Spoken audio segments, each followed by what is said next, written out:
స్వర్ణాల చెరువు ఉండేటువంటి ప్రాంతంలో కానీ అసాంఘిక కార్యకలాపాలకి నెలవుగా మారిపోతుందని ఇటీవల కనబడ్డారు. సాయంత్రం పూట మీరు కానీ వస్తే మద్యం సేవించేవాళ్ళు, ఇక్కడే బంగ్యాకు అమ్మేవాళ్ళు, ఇక్కడే సొల్యూషన్ తాగేవాళ్ళు, ఇక్కడే రౌడీజాలు చేసుకునే వాళ్ళు అందరూ కూడా సాంఘిక కార్యక్రమానికి ఒక వేదిక లాగా బారాషాహి దర్గా మారిపోయి ఉంది. దర్గా లోపల పోయేవాడు ఒక్కడు ఉన్నాడు, అక్కడ సిగరెట్ తాక్కుంటూ క్రికెట్ బెట్టింగ్లు ఆడుకుంటూ ఇక్కడ అమ్మాయిని బుక్ చేసుకునేదానికి టికాలలాగా పెట్టున్నారు. ఆ ఒక్కోటి ఇన్స్పెక్టర్ వస్తాడు, వాడికి ఏదైనా వాళ్ళు 100-500 ఇచ్చేస్తే ఆ డబ్బులు తీసుకొని వెళ్ళిపోతారు. ఒక దేవస్థానం దగ్గర జరుగుతుందా, చర్చ్ దగ్గర ఇక్కడ జరుగుతుందా? కేవలం బారాషాహి దర్గా దగ్గర ఎందుకు జరుగుతుందంటే మైనార్టీ నాయకులు చేతులకు గాజులు వేసుకొని ఉన్నారు. ఒక్కటి వాళ్ళు కోట్ల రూపాయల నిధులు తీసుకుని వెళ్తారు. ఈ దర్గాని కాపాడాలి, ఈ దర్గా పవిత్రతను కాపాడాల్సిన బాధ్యత ఒక్కటి వాళ్ళ మీద ఉంది.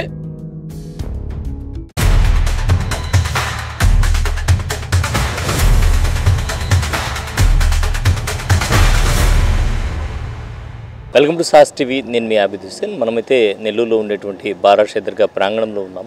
మనతో పాటు మైనార్టీ నాయకులు సమీ హుస్సేన్ ఉన్నారు. ప్రధానంగా ఇక్కడికి రావడానికి కారణం ఏంటంటే బారాషాహి దర్గా ప్రాంగణం ఇదంతా కూడా ఎంతో పవిత్రమైనటువంటి ప్రాంగణం. రొట్టెల పండుగ అంటేనే బారాషాహి దర్గా మనకు గుర్తొస్తుంది. అటువంటి పవిత్రమైనటువంటి ఇక్కడ దర్గా ఆవరణంలో అంటే బయట ఏదైతే ఉందో ఆ స్థలంలో కానీ స్వర్ణాల చెరువు ఉండేటువంటి ప్రాంతంలో కానీ అసాంఘిక కార్యకలాపాలకి నెలవుగా మారిపోతుందని ఇటీవల ఓ వీడియో సమీ హుస్సేన్ రిలీజ్ చేయడం జరిగింది. సో దానికి సంబంధించి మనం కూడా రావడం జరిగింది. ఇప్పుడు వచ్చేటప్పుడు కూడా మనం చూసినప్పుడు 10వ తరగతి విద్యార్థుల నుంచి కూడా కాలేజీ విద్యార్థుల వరకు అందరూ కూడా జంటలుగా ఉన్నారు. సో దీని మీద మాట్లాడదాం సమీ హుస్సేన్తో. సమీ హుస్సేన్, ఇప్పుడు సమాజంలో చెడు వచ్చినప్పుడు ఒకళ్ళైతే బాధ్యత ఉండదు, సమాజంలో ప్రతి ఒక్కరు కూడా దానికి బాధ్యత తీసుకోవాలా. ఈ సోషల్ మీడియా వచ్చినప్పటి నుంచి యూట్యూబ్ కానివ్వండి, అదేవిధంగా ఫేస్బుక్ కానివ్వండి, ట్విట్టర్లు కానివ్వండి, అదేవిధంగా రకరకాలుగా ఈ వాట్సాప్లు కానివ్వండి వచ్చిన తర్వాత అశ్లీలమైన ఏదైతే ప్రోన్ వీడియోస్ అంటామో ఇవి చాలా ఎక్కువ అయిపోయి ఉన్నాయి.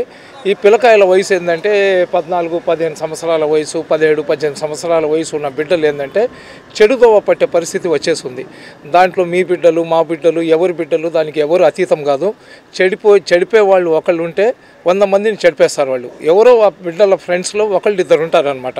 వాళ్ళు ఏం చేస్తారంటే నా బాయ్ ఫ్రెండ్ ఉన్నాడు, వాడు దర్గా దగ్గరికి రమ్మన్నాడు, కలుసుకోవడానికి బాగుంటుంది రండి అని చెప్పి దాని తోడు ఉన్న ఒక 4 స్నేహితులు తీసుకుని వెళ్తారు. తీసుకుని వెళ్ళినప్పుడు అక్కడ వాళ్ళు చేసుకున్న ఈ బిడ్డల ముందర వాళ్ళు చేసే చేష్టాలు చూసి ఆ బిడ్డలు కూడా చెడిపోయే పరిస్థితి వస్తుంది. ఈ బారాషాహి దర్గా అనేది హార్ట్ ఆఫ్ ది టౌన్. ఇది ఏంటంటే మీకు ఇటుపక్క డికేడబ్ల్యూ కాలేజ్, అటుపక్క సెయింట్ జోసెఫ్ స్కూళ్ళు, దాని ఎదురుగా నారాయణ స్కూళ్ళు, రకరకాల ఇంకా స్కూళ్ళ పేర్లు ఎందుకు రకరకాలుగా స్కూళ్ళు అన్నీ ఉన్నాయి. ఉన్నప్పుడు ఏంటంటే ఈ బిడ్డలు ఏంటంటే కొద్దిగా లీజర్ దొరికినా కానీ ఇక్కడ దర్గా లోపలికి వచ్చేస్తున్నారు. ఈ దర్గా ఏంటంటే దాదాపు ఒక 27 ఎకరాల్లో ఉంది. ఇది ఇక్కడ దర్గా దగ్గర అయితే ఎవరైనా వస్తే ఎవరైనా అరిచేవాళ్ళు ఉంటారు, కానీ ఆ చెట్లలో పొదల్లో అక్కడ కానీ వెళ్ళిపోయారనుకోండి ఖచ్చితంగా అక్కడ వాళ్ళు ఏం చేసుకున్నా కానీ వాళ్ళని అడిగే వాళ్ళు ఉండరు. అప్పటికి కూడా మనం ఏం చేస్తున్నామంటే రోజులో 2 సార్లు ఇక్కడికి వచ్చి ఇక్కడ ఎవరైనా అటువంటి కార్యక్రమాలు చేస్తున్నా, బంగ్యాకు తాగుతున్నా, మద్యం సేవిస్తున్నా కానీ వాళ్ళని అడగడము, వాళ్ళని ఇక్కడ నుంచి పంపించేయడము, మాకు అలివి కాకపోతే పోలీసు వాళ్ళకి ఇన్ఫామ్ చేసి పోలీసు వాళ్ళని పిలిపించి వాళ్ళని మందలించి పంపిస్తున్నాం. నేను ఒకటే చెప్తున్నా, ఎవరైతే తల్లిదండ్రులు ఉండాలో, బిడ్డలకు సంబంధించిన తల్లిదండ్రులు ఉన్నారు, ఎక్కడికి వెళ్తున్నారు, ఏం చేస్తున్నారు అనేది వాళ్ళు ఖచ్చితంగా దాని మీద వాళ్ళు ఒక నిఘా పెట్టాలా. అక్కడ ఎవరైనా బంగ్యాకు తాగిన వాళ్ళు ఒక అమ్మాయి ఒక అబ్బాయి ఇద్దరు కూర్చొని ఉంటారు, వాళ్ళని కొట్టేసి ఏదైనా చేశారనుకోండి సింహపురి గడ్డకు చెడ్డ పేరు వస్తుంది. సేమ్ టైం బారాషాహి దర్గా కూడా చెడ్డ పేరు వస్తుంది. ఈ బారాషాహి దర్గా అనేది ఒక పవిత్రమైన ప్రదేశం. ఇక్కడ కులాలకు మతాలకు అతీతంగా సర్వమత సమానత్వానికి వేదికలాగా ఉన్న ఈ బారాషాహి దర్గాలో ఇటువంటి అసాంఘిక కార్యక్రమాలు జరుగుతుంటే దాని మీద ఖచ్చితంగా వక్ఫ్ బోర్డు వాళ్ళు కానివ్వండి లేదా కార్పొరేషన్ వాళ్ళు కానీ చర్య తీసుకోవాలా. పోలీసు వాళ్ళు అయితే సీసీ కెమెరాలు పెట్టున్నారు. ఎక్కడ పెట్టున్నారు? ఈ దర్గాకు చుట్టుపక్కల పెట్టున్నారు. ఆ చెరువు దగ్గర అయితే సీసీ కెమెరాలు లేవు. తెలిసి ఉంటుంది. అబ్దుల్ అజీజ్ గారు మేయర్గా ఉండేటప్పుడు సెక్యూరిటీ ఉండేది బయట. సో అక్కడ ఎవరైనా వచ్చినా కూడా తరిమేసేవాళ్ళు. కానీ ఇప్పుడు కొద్దిసేపటి క్రితం అంటే ఒక 10 నిమిషాల క్రితం చూస్తే 9th 10th క్లాస్ ఉంటుంది ఆ పిల్లల వయసు. అంటే వీడియో తీయకూడదని తీయలేదు. సో అటువంటి పిల్లలు ఆటోలో వచ్చేసి దాంట్లో అక్కడ మళ్ళీ జంటలుగా లోపలికి వెళ్ళి రావడం జరిగిందనమాట. ఇంత దారుణమైనటువంటి పరిస్థితి అయితే ఇక్కడ నెలకొని ఉంది. ఖచ్చితంగా దీని మీద చర్యలు తీసుకోవాలి అని మేమైతే చెప్తున్నాం. మరి మీరేమంటారు? అదే ఇప్పుడు ఆ బోట్ షికార్లో మేము పోయినాము. బోట్ షికార్లో అయితే అసలు ఒంటి మీద బట్టలు లేకుండా కనబడ్డారు. ఇంకా వీడియో తీసి ఆ బిడ్డల జీవితాలు నాశనం చేయాలా, ఆ వీడియోలు కానీ టెలికాస్ట్ అయితే వాళ్ళు చచ్చిపోతారనే ఒక భయంతో మనం అరిసి పంపించేసినాం. ఇట్లాంటి సంఘటనలు ప్రతిరోజు జరుగుతున్నాయి. సాయంత్రం పూట మీరు కానీ వస్తే మద్యం సేవించేవాళ్ళు, ఇక్కడే బంగ్యాకు అమ్మేవాళ్ళు, ఇక్కడే సొల్యూషన్ తాగేవాళ్ళు, ఇక్కడే మధ్యస్థాలు చేసుకునేవాళ్ళు, ఇక్కడే రౌడీజాలు చేసుకునేవాళ్ళు అందరూ కూడా ఇక్కడ ప్రతి సాంఘిక కార్యక్రమానికి ఒక వేదికలాగా బారాషాహి దర్గా మారిపోయి ఉంది. గతంలో అజీజ్ గారు సెక్యూరిటీని ప్రొవైడ్ చేసి ఉన్నారు. ఎందుకంటే కార్పొరేషన్కి సంబంధించిన కొన్ని మస్టర్లు, వాళ్ళ నెట్టుడు పనులు, బ్లీచింగ్ అవన్నీ కూడా దర్గాలో దించుకుంటారు. కానీ అజీజ్ మేయర్ లాగా వెళ్ళిపోయిన తర్వాత మళ్ళీ వైసీపీ ప్రభుత్వం అధికారంలో వచ్చింది. అధికారంలో వైసీపీ ప్రభుత్వం వచ్చిన తర్వాత కార్పొరేషన్కి సంబంధించి డబ్బులతో బారాషాహి దర్గాలో సెక్యూరిటీ మేము ప్రొవైడ్ చేయలేమని చెప్పి వాళ్ళు కట్ చేశారు. ఆ రోజు మైనార్టీల గురించి మాట్లాడే వాళ్ళు ఎవరు లేరు. మేము గళం ఎత్తినాము. గళం ఎత్తినా కానీ గత ప్రభుత్వంలో ఎవరు గళం ఎత్తుతారో వాళ్ళ మీద అక్రమ కేసులు. ఇది కార్పొరేషన్కి సంబంధించిన విషయమే కాదు, ఓపెన్ ప్లేస్ కాబట్టి ఎవరు వచ్చి ఏ బిడ్డకి ఏది జరిగినా కూడా జరిగిన తర్వాత ఇలా జరిగిందా అనే బదులు జరగకుండా చర్యలు తీసుకుంటే మంచిది కదా. జరిగిన తర్వాత కార్పొరేషన్కి సంబంధించిన స్థలం కాదంటే రెవెన్యూ వస్తుంది కదా కార్పొరేషన్కి. పట్టణంలో ఒక హోలీ ప్రదేశం అన్ని దగ్గరలేమో పెట్టడానికి ఉంది, కానీ ముస్లింల సమస్యలు వచ్చినప్పుడు ఇది కార్పొరేషన్కి సంబంధం లేదు, ఇది రాజ్యాంగంలో రాసి ఉండారా, మహాభారతంలో రాసి ఉండారా, ఖురాన్లో రాసి ఉండారా అని వేదాలు మాట్లాడడం కరెక్ట్ కాదు. మైనార్ నాయకులు ఎవరైతే ఉన్నారో ప్యాంట్ చొక్కాలు వదిలేసి వాళ్ళు చీరలు కట్టుకున్నా కానీ సిగ్గు రాదు వాళ్లకు. నెల్లూరులో పాత రోజుల్లో ముస్లింలకు ఒక వాల్యూ ఉండింది. ఈరోజు ఏ పార్టీకి చెందిన నాయకుడైనా కానీ ముస్లింలకు సర్వనాశనం చేసేసి ముస్లిం సంస్థలను నాశనం చేయడానికి ఒక కుట్ర చేస్తున్నారు. ఏదైతే నెల్లూరు సింహపురి గడ్డ అందరికీ సమానంగా చూసుకుంటారు, అందరితో ప్రేమ అనురాగాలతో ఉంటారు, అందరికీ సమాన అవకాశాలు ఇస్తారని చెప్పి గతము. ఈరోజు పరిస్థితి ఏంటంటే ముస్లింలను నెల్లూరు జిల్లాలో ఉన్న ప్రతి రాజకీయ నాయకుడు టార్గెట్ చేస్తున్నారు, ముస్లిం ధార్మిక సంస్థలను నాశనం చేసే ప్రయత్నం చేస్తున్నారు. కళ్ళ ముందర ఇతర సంస్థలు ఏ విధంగా డెవలప్ అవుతున్నాయి చూడండి. ఒక బారాషాహి దర్గాని సర్వనాశనం చేసేస్తున్నారు. ఎందుకంటే ఇక్కడ జరిగే ప్రతి అరాచకానికి అడ్డుపడుతున్నాం కాబట్టి నేను ఒక్కడనే వాళ్ళ కళ్ళలో నులుసులాగున్నాను. ఏదైనా మాట్లాడితే సమీ మాట్లాడతారంటారు. మిగతా మైనార్టీ నాయకులు ఉన్నారు కదా, ఎలక్షన్లు వచ్చినప్పుడు నేను ముస్లిము, నేను మైనార్టీ నాయకుడు, నేను వచ్చే వాళ్ళకి సిగ్గు లేదా? దర్గా గంధం జరిగినప్పుడు డబ్బులు నూకడానికి వస్తారు, టెండర్లు వేసుకుంటారు, పాటలు పాడుకుంటారు, కోట్ల రూపాయలు సంపాదించుకుంటారు. ఒకటి వాళ్ళు కోట్ల రూపాయల నిధులు తీసుకొని వెళ్తారు. ఈ దర్గాని కాపాడాలి, ఈ దర్గా పవిత్రతను కాపాడాల్సిన బాధ్యత ఒకటి వాళ్ళ మీద ఉంది.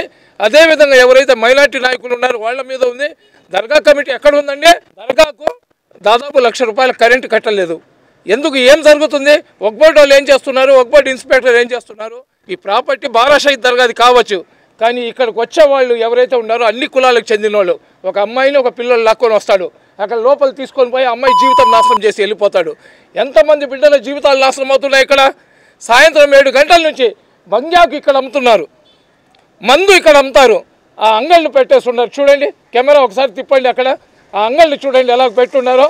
అక్కడ ఒక్కడు కూడా దర్గా లోపల పోయేవాడు ఒక్కడు ఉండడు.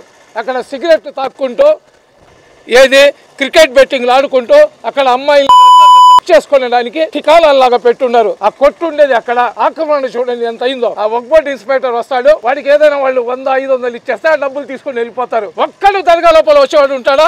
అక్కడ కూర్చున్న వాళ్ళని 10 మందిని టెస్ట్ చేయండి, 8 మంది మందు తాగేస్తుంటారు. ఆ దర్గా లోపల వెళ్ళడానికి జనాలు కానీ వస్తే అక్కడ జనాలు వెళ్ళడానికి లేకుండా అడ్డంగా కుర్చీలు వేసుకొని కూర్చొని కాళ్ళ మీద కాళ్ళు వేసుకొని కూర్చొని ఉంటారు.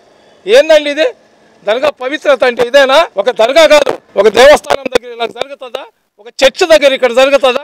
కేవలం బారాషాహి దర్గా దగ్గర ఎందుకు జరుగుతుందంటే మైనార్టీ నాయకులు చేతులకు గాజులు వేసుకొని ఉన్నారు. వాళ్ళు ఏం చేయలేరు, వాళ్ళ వల్ల ఏం కాదు. సో మొత్తానికి మైనార్టీ నాయకులు స్పందించాలి, అదేవిధంగా ఇక్కడ నగర కార్పొరేషన్ కూడా స్పందించాలి. గతంలో సెక్యూరిటీలు ఇక్కడ ఉండేవాళ్ళు, సో ఈ సెక్యూరిటీలు గతంలో ఎవరన్నా వెళ్తూ ఉంటే కూడా అదుపు చేసేవాళ్ళు. ఇప్పుడు ప్రస్తుతం చూసుకుంటే ఎక్కువగా మహిళల్ని తీసుకొని లోపలికి వెళ్ళేటువంటి పరిస్థితి, ఆడపిల్లల్ని అలాగే 10th క్లాస్ చదివిన వాళ్ళని ఇలా చిన్న పిల్లల్ని తీసుకెళ్లేటువంటి పరిస్థితి ఇక్కడ ఏర్పడి ఉంది. ఖచ్చితంగా ప్రతి 3 గంటలకి 2 గంటలకి ఒకసారి పోలీసు వాళ్ళైతే ఇక్కడ నిఘా ఉంచాల్సిన పరిస్థితి ఉంది. ఇదైతే సాస్ టీవీ చెప్తుంది. ఎందుకంటే ఏది జరిగినా కూడా తర్వాత దానికి బాధ్యులు ఎవరవుతారు అనేది ఒకసారి ఆలోచించుకోవాలి. సో నగర పోలీస్ వ్యవస్థ కూడా దీని మీద చర్యలు తీసుకోవాలి. ఎవరు ఉన్నా కూడా ఆగతాయిలు ఎవరున్నా కూడా, లేదంటే ఇట్లా అమ్మాయిలను తీసుకొని లోపలికి వెళ్ళేటువంటి వారందరి మీద కూడా చర్యలు తీసుకొని దీన్ని పవిత్రమైనటువంటి ప్రాంతాన్ని, దర్గా పవిత్రతను కాపాడాలని సాస్ టీవీ విన్నవిస్తోంది. కెమెరామెన్ మహేష్తో Hussain, SAS TV, Nellore. Doctor Rajasekhar eye hospital super speciality eye care centre. కంటి ఆపరేషన్లకు చెన్నై, మధురై వెళ్లనవసరం లేకుండా ప్రపంచ స్థాయి ఆధునిక ఆపరేషన్లు ఇప్పుడు మన నెల్లూరులో. సత్యసాయి భజన మందిరం ప్రక్కన 3వ మెయిన్ రోడ్, రామ్మూర్తి నగర్, నెల్లూరు.